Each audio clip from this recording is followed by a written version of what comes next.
I've been doing AI since before it was cool, since 1990, before GPS, before NVIDIA. I think the biggest thing that we learned, it's getting hold of data, right, and then training it. Cleaning it up and then training is actually 60% of the work. How does your approach to automation change when the cost of failure could be patient safety? AI is helpful, but no, AI is not going to replace a human.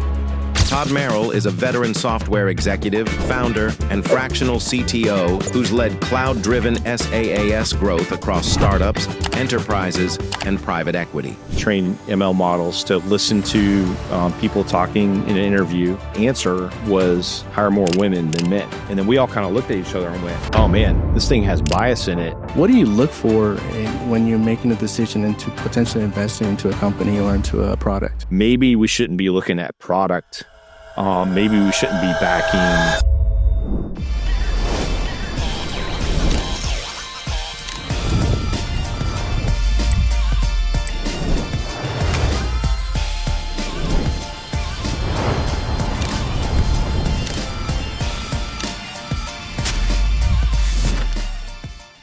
Welcome to Automate or Die Trying. I'm your host, Wil Ramos, and today I'm joined with Todd Merrill. Todd is a fractional CTO, a startup advisor, and someone who's seen and building at the frontier of technology for 3 decades. So Todd holds a patent on the first cable modem. He had software deployed on a satellite that launched from the space shuttle. He was running production workloads on AWS before AWS was actually cool back in 2008. And when people thought that the cloud was a weather term more than an actual technology. No, I don't mean to date you there, Todd, but yeah, you've been in the trenches for sure. So today it seems like he's building AI-powered clinical collaboration tools and helping the growth stage companies scale without breaking. Todd, welcome to the show. So Hey, well, thank you. So for listeners who don't know you, I mean, I kind of gave you a brief introduction there of kind of a high level. But today, what are you responsible for, and what scale are you operating at? Global scale for sure. Mm-hmm. I'm run a consulting CTO practice, and I've been doing AI since before it was cool. Since 1990, before GPS, before NVIDIA was a company. We were doing vision systems for cruise missiles. When LLMs came around, I didn't jump on the LLM hype cycle as quickly as a lot of people did, because I kind of didn't see, what is this good for? You can write papers or emails a little nicer. Maybe that's okay. And then you can do some deep research. And then I think earlier this year, went down the rabbit hole because a lot of my C-suite peers were having trouble, trying to reconcile the hype versus the promise of, hyper automation, hyper productivity. So found MCP was kind of a cool new thing in Q1 of last year or this year from Anthropic. And that's a way to bolt on tools to some of these frontier models. So now you get generative AI can write beautiful paragraphs. And then now you get tools where you can connect to your favorite HubSpot, LinkedIn, databases, thousands of different things, the SaaS, APIs that we all know and love. And then think about what that does to automation at scale. Right. And then so you get personal productivity right there on your desktop. And then you can go a lot faster and a lot deeper on a lot of things. So, I have clients ranging from, people haven't raised any money at all yet. Helping them get out of the gate with MVP, startup advice and tools. I haven't coded or hadn't really wanted to code until this year. And I think all these AI tools have made that really interesting, where it's actually worth my time to go code you an MVP as a very expensive by the hour CTO. Right. By the week, if I can spend a week and give you an MVP, that's all of a sudden affordable.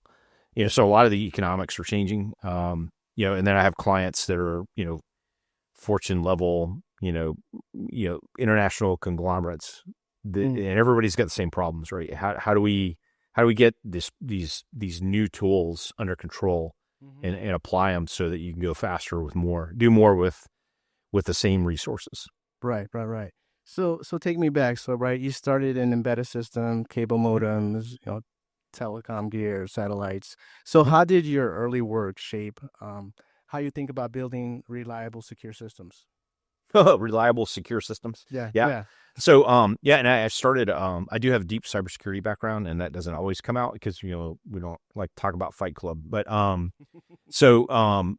Nice. telecom early career, it was all about super, super secure, highly validated systems at scale, high quality, high, assurance, high reliability, and then keep everybody out, access control, lock it down. And in some ways, it was a lot easier because there was less moving parts, and you could look at all of everything, and lock it down and spend the time to do that. I think as my career's gone on, in time, everything's gotten way more complicated. We want to do way more, orders of magnitude more, and things naturally are going to, as things get more complicated, there's more holes, right? And then we always say in security, it's not a matter of if you have a hole, it's how big is it?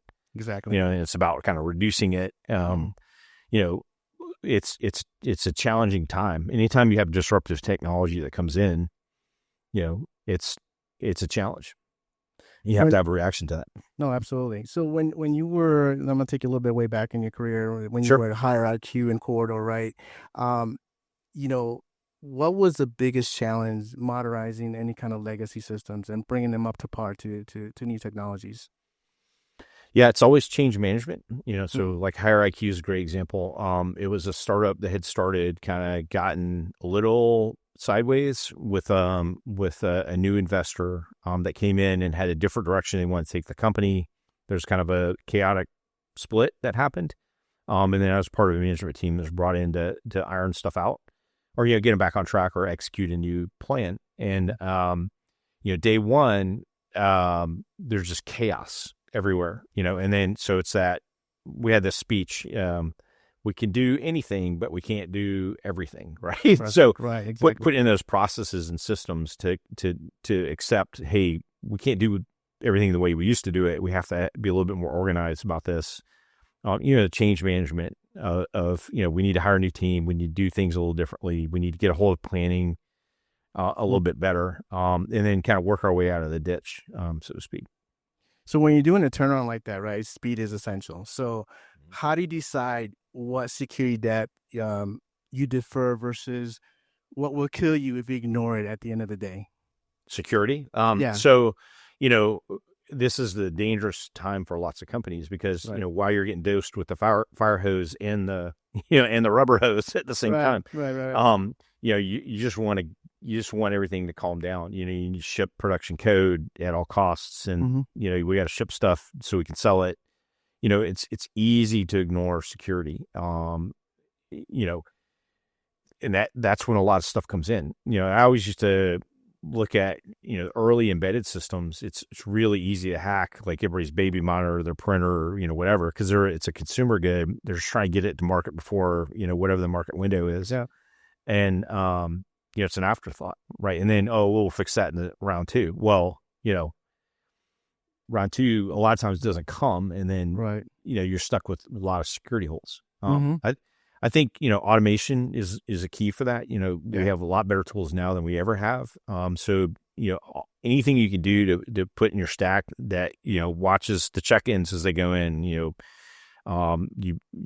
run, make sure all your libraries are up to date. You can automate, like a pen test or, anything you can do to keep looking for holes. And then I think the other part of the problem is allocate time and resources to fixing that tech debt, right? Yeah. So somebody's got to push back on leadership and say, hey, we just had a big push to get out for the Christmas buying season or whatever it is, right? Or the trade show. You gotta give us time back to kind of absorb those changes and then, go through the code scan. Ironically later, when you start selling, you're successful and you start selling to larger organizations, you then, have to have a SOC 2, you have to have, an ISO audit of some, or HIPAA, and then so everything kind of gets a little bit more formal and then you're forced to catch up. But it's that weird teenager year where you're successful, you're going fast and breaking things, shipping code, but before you have that formal audit, and then you have the resources to kind of handle all that stuff. That's kind of that danger zone. Yeah, when a lot of stuff comes in. Absolutely. So working with like international teams across, right? You've worked with international teams across Turkey, Europe, and Asia. So when something breaks and you need to move fast with the distributed teams, how do you fix it? Like, what is your priorities there? So it depends on, severity and what your SLAs are. Obviously, Right. If you have pager duty or rotation, you want somebody's, to be responsive to that. Mm-hmm. Not everybody's got that all figured out. And then, so you get that 2 a.m. phone call. Hey, man, Google, Amazon, something's down, SaaS, provider du jour that you never thought would go down, went down. And then customers are screaming. And then you just triage, right? And then, I had one deal like, Higher IQ. We had a colo downtown Atlanta, and, fire alarm got pulled or, trips, and it was like an environmental thing. And then as far as we were concerned, the whole building was burning, and like, what's going on, right? So we went down our decision tree on, okay, well, how are we going to recover? Is this thing alive? Can we get to it? Who checked out source code this morning? Let's go drinking at El Portone. And then, we kind of worked it until we couldn't. And then, it turned out it was okay. It wasn't burning. There was no fire. It was just somebody was working on an HVAC system, and it just was like a false alarm. But everybody was out of the building for a minute. And then we said, okay, let's learn from this. Let's build back better. We have Amazon resources. So we have a data backup of the database that we're doing hourly. So let's leverage on that, and then go multi-system, continent where we can. Right. And then this can never happen again, right? So sometimes it takes a little bit of experience in getting bit by stuff like that. But you work it the best you can, and you react how you can, and then you notify your customers and say, hey, sorry. It was out of control. Here's what we're going to do to fix it. Here's why it's never going to happen again. Sorry. Maybe here's a $50 gift card. I don't know.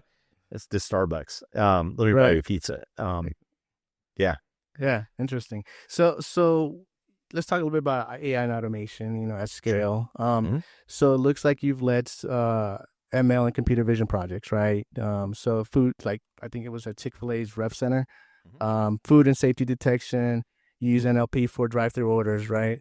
So what surprised you most about putting AI into production in real operational environments? Yeah. So I think the biggest thing that we learned, this is before like all the LLM hype, the vision systems and classic AI ML. It's getting hold of data, right? And then training it. And then cleaning it up and then training is actually 60% of the work. And then the ongoing use, monitoring feedback loop of retrain the data. That takes way more effort and time and resources than you think it should. Yeah. But that's most of the battle, right? And then there's really good infrastructure that you can get from GCP or AWS or Azure maybe to ensure that these things run once you've created the model. And then, you can engineer inference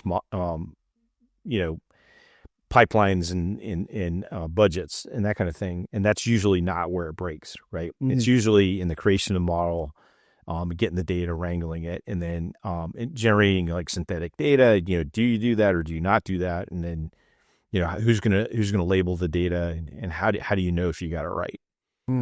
Okay. So now that you're building Consult, right, that's like an AI enriched clinical collaboration. So it's in the healthcare, right? So healthcare is like one of the most regulated and high stakes environments, right? So how does your approach to automation change when the cost of failure could be patient safety? Yeah. So we do clinical decision support, right? And I think it's you always want to get the right answer with any system that you have. And then we support a physician or a clinician, and then they're ultimately the decider, right? So we never want to, you don't want to be doing surgery, ask my software piece a question, and go solely on that. Like that would be stupid. Right. but big believer in human in the loop as a concept. Okay. And then the more I do this, the more it's like, yes, AI is helpful, but no, AI is not going to have a named spot on your org chart and replace a human. Mm-hmm. I think AI is going to make really smart humans really, really, really smart. Right. And then maybe make mediocre employees like pretty good. Right. Right. And then that's what it's good for. Right. So I think it's always going to come back to, let's have a human in the loop, at least for now, and unless we kind of like have a couple breakthroughs. And then lean on the people to be the ultimate decision makers in any kind of critical situation. Do you see that paradigm shift moving anytime soon when the human doesn't need to be in the loop? I mean, maybe, maybe anything's possible. I think with this current generation of technology, no, right? So, our LLM's going to get quantumly better. Maybe I don't see it happening, but I've been surprised before. So I think there's going to have to be some kind of fundamental. You talk about the efficient compute frontier. That the more you train models, the more data you need, the more compute cycles you need, but they can never quite go past this one asymptote. Right. My gut, if you ask me now, is probably no. Mm-hmm. But somebody will write a paper and then something will change and then it'll get a little bit better, a little bit better, a little bit better. Right. So let's use it for what it's good for right now, for the next year or two. And then I think society as a whole hasn't absorbed a lot of the innovation that's happened nearly enough.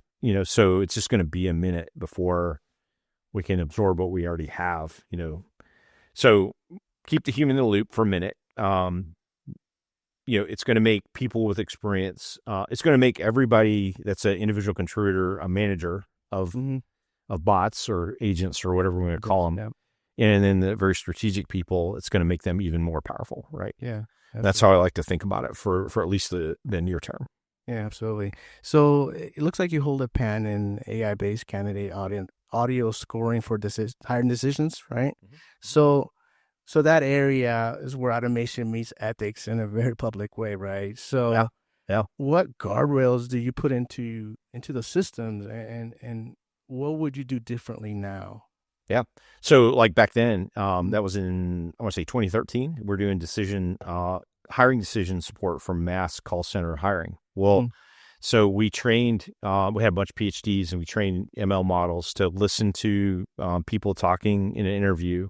We ask them great questions and then look at their emotional content and a lot of things, right? And then put them into a model, and then we'd line up against, we'd label that, which one of these candidates are good based on the way recruiters at the company, the hiring company, would rate these people. Well, recruiters liked hiring women better. Like, I don't know why, but they did. So there's a natural bias. So the right answer was hire more women than men, right? And then we all kind of looked at each other and went, oh man, this thing has bias in it. Like, do we care? Wow. Like, is it more important to get the right answer to satisfy our customer in some more software, or is this kind of wrong? And then do we need to do something about it? Right. And then, so we really struggled with that for a minute. We came down on, hey, get the right answer. But, I if I had to do over again, I think you pick different criteria, right? And then I would rather have a fair model that's a little less accurate. Accuracy is not the ultimate, goal here, but good AI that can help you, but that's fair. I think that's very important to bake that in. Yeah. So you as a global or as an investor that looks at different AI products or the different AI technologies, what do you look for when you're making a decision into potentially investing into a company or into a product? Yeah. So my thinking on that, I'm struggling with that, and it's really flipped this year, like a lot of things. I used to think, AI was tough and hard, and AI has gotten a lot better. and then, everybody wanted to invest in AI for a minute. And then, so it got to be this kind of meme. Are you a ChatGPT wrapper? And then, no, we don't want to invest in that. Right. And then, so you either got to be like OpenAI doing all kinds of crazy fundamental research, or, there's not that many of those kind of companies, or you got to do something. We got to think about AI differently in an investment scheme. And I think there's two kind of things, I want the companies that I'm involved with, I think it's super critical to be able to have practical AI, so lots of ways you can accelerate lots of different processes. You have to be fluent in the same way that we all had to learn Excel and Word and email and, name your application. I think it's just that natural, like everybody's got to just adopt that. And then I think from a product perspective, I think that it's so easy to create software. We're talking about like vibe coding, but maybe a little bit better than vibe coding. And if you have experienced software people leveraging these tools, you can create pretty good quality software. Can a marketing person do that with Replit or something? Probably not. But the product is no longer a moat, right? And then so maybe we shouldn't be looking at product. Maybe we shouldn't be backing people who are pure technical founders that have zero sales and marketing distribution network, right? Whereas like 2 or 3 years ago, I would have said, hey, I'm a technical founder. You got to hire really smart people, get a really good product, differentiate yourself. I kind of think for a minute, we need to kind of pause on that. And now it's kind of flipped all the way around, which I can't believe I'm talking about this, but people who are good at business and know how to distribute software and have friends they can sell to, and understand the market and the product market fit are going to be way more important than the product at this point in time. Right. So we've kind of entered that weird season of it's not about technology anymore, because it's just kind of a given, and it's not going to be your major cost. Right. And there's going to be thousands of the same, if you're a SaaS platform and you have the data, you're going to be okay, because hey, data's a moat. If you're kind of a mediocre SaaS platform, we did this the other day. So we were helping a client do some research for a particular kind of platform that would analyze a particular kind of file and do AI things to it. And then somebody said, hey, why don't we run it through some of these frontier models and see how good it would do? And it did pretty good. And then so in an afternoon, we got 90% of the way to disrupting these two kind of mediocre SaaS companies. And like, what do you do with that? It's no longer okay just to have a platform. And then, by the way, they didn't answer their phone very quickly. It's like they have sales and marketing challenges. So, that's the kind of company I don't want just technology. I want people who know how to operate a business and that can use leverage in whatever way is appropriate. Okay. Amen to that. Yes, absolutely. So a lot of our listeners are scaling fast and know that their security posture has gaps, right? So what would you say is the most dangerous shortcut you've seen companies take? And what's the one that actually is acceptable in short term? Yeah. So I think, the thing you don't want to be is in the newspaper, or on TV, or, in somebody's news feed, coming across Reddit. And so, so you trust in the market and, in the investor class, we say right now it's very difficult to raise money, so there's no mulligans in business right now because everybody's going so fast. Yeah. So, trust takes a long time to get, to earn, and it takes one minute to lose. Right. So, I think you got to hawk, personal information, phone numbers, emails, health information, health records, anything like that. You can't screw around with. If you had to focus on one thing, like don't leak people's information. Right. And then make for darn sure that stuff's really, really squared away.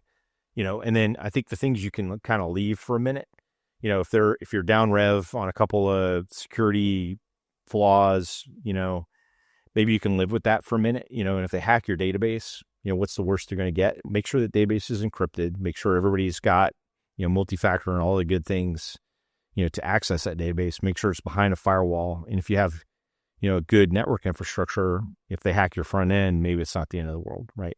Right. Or maybe they get a couple things, but it's like, who cares? So those are kind of, I think you pick your battles, right? And then, don't mess around with customer information. And then, you can leave some of these esoteric kind of bugs for later, but don't defer for a long time, right? Yeah. So, like OWASP top 10, evaluation kind of thing is helpful. Lowest hanging fruit, right? Yeah. Yeah. Right. Absolutely. So you've been through, startup wars multiple times, right? Founded companies, turned them around, sold them. So what's the one belief or principle you'd pass on to like technical leaders who are trying to move fast and stay secure? So when you ship something big, always take time to pay down a little bit of technical debt, and then always make sure that you engineer time to do the security audits at least once a year, hopefully once a quarter. Okay. Don't wait till you have to get a SOC 2 to start buttoning this stuff up. Just chip away at it as you go. Exactly. So Todd, what are you the most excited about what you're building next, right? Whether that's console, something in your tech, CXO, or something that you're just exploring. Like what's next for you? So the things I'm excited about, I can't talk about probably yet, but Okay. I think in general, a general statement would be, I am like, this year's been a super creative year for me and a lot of my partners. And then like, I can't believe how many cool things we can create in just a week. And then, so, it's a lot of these ideas that come across our desks, and then, somebody says, hey, that'd be cool if we could do blah. Well, now you can, like, you don't have to spend a bunch of resources. You can spin it up, see if it works. And then it's like, holy crap, we just made like a little nugget of a company. Like that would have taken 6 months, a couple of years ago. Right. And we did it just, just on a whim. And then, so it becomes, I'm really excited about the velocity of how quickly, new products can come in. Mm-hmm. It's also a little concerning that everybody can do this. There's nothing special about what I'm doing. People maybe just haven't caught up to where I am. But I think to me, that's the exciting part of the world right now, is how quickly you can get a lot of really cool things done and bring new ideas to life. And then, so like I got clients that are doing kind of, pedestrian, not necessarily technology companies, but service oriented companies that just never quite got around to implementing a CRM. It's boring kind of stuff. And we can come in there and help them implement a couple little point solutions very, very quickly, and then just help that business, and then, turbocharge their ability to put out proposals and track them and respond to emails. And, whereas 80% of them maybe didn't get responded to just because, they're just waiting for the customer to come and say, I'll buy it. Whereas how many of those could you have gotten across the finish line if you just asked for the sale? But like, there's a lot of like baseline problems in the world that can get solved by a lot of this new technology. And then, so it comes down to like super exciting for creative types, like I want to start all the businesses. And then now it's like, well, you can't do that. So which squirrel do you want to, chase first? Yeah, so absolutely. So for those things that you can't talk about now, obviously, where can people follow your work, reach out, and learn more? Well, I have Tales from the Sky Lounge podcast. Okay. I post pretty much every day on LinkedIn, and I share my journey. I interview my buddies, and it's kind of fun getting their perspectives on things, and we talk about where's the economy and what are the biggest trends and kind of life lessons, from careers and consulting and business and exits. LinkedIn is always good. Hit me up. I'm open on LinkedIn. Awesome. So Todd, this has been a real conversation. Thanks for sharing all your, hard-won lessons. And to everybody listening, if this episode made you think differently about speed, security, and what it takes to build at scale, share it with someone who's in the trenches. Thanks for joining us on Automated by Trying, where moving fast and staying secure isn't a contradiction. It's the job. Thank you, Todd. Thank you.